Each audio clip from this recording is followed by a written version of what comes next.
You are a man, not God. On Monday, we heard the exchange in Matthew's gospel that Jesus had with the young man who asked Jesus about becoming one of his followers.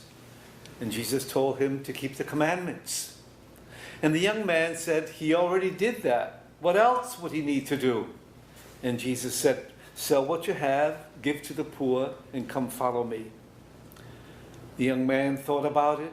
He probably reasoned that he really liked his life, his possessions, probably thought about getting married, having children, and wanting to be able to afford good schools for them, opportunities to travel, and he decided it just wasn't for him. And Jesus understood. The lifestyle that Jesus was offering was not for everyone. Well, today, the story continues. And it is Jesus who is commenting on that exchange he had with the young man. Jesus acknowledged that it is hard for many people who have everything to come to a decision to follow and do what he teaches. But you see, the difficulty is not having a lot.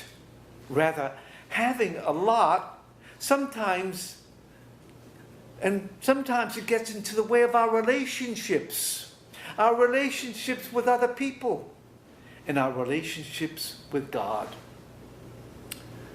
There were a couple of examples of this in these readings that we heard today. The prophet Ezekiel described a man who had an inflated understanding of who he was. The man saw himself as invincible. He was smart, wise, and with those gifts he acquired a lot of wealth. His wealth, his good fortune made him begin to think that he was unique and special, and he began to think that he had the mind of God. And God had to remind him, no, you are not God. You are a man.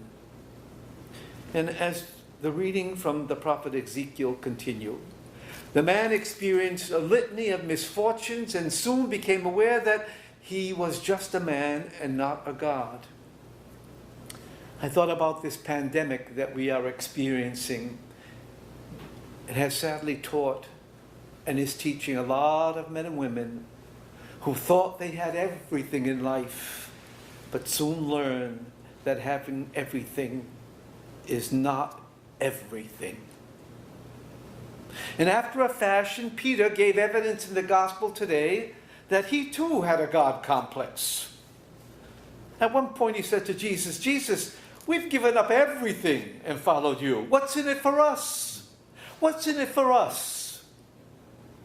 Peter seemed to have forgotten that he was speaking to the Son of God and not just a friend. And this can happen to us in our relationship with Jesus. We acquire ways of thinking and acting that easily gets us to believe that he's like us, rather than he is first and foremost the Son of God. We will need to be told, no, you are humans, not gods. These scriptures today serve to remind us that having a lot is not the issue. Rather, the lot can make and get in the way of our relationships. We can have a lot. The lot being wealth, brothers, sisters, loved ones, children, and having these, be a joyful giver, and being a joyful giver, inherit eternal life.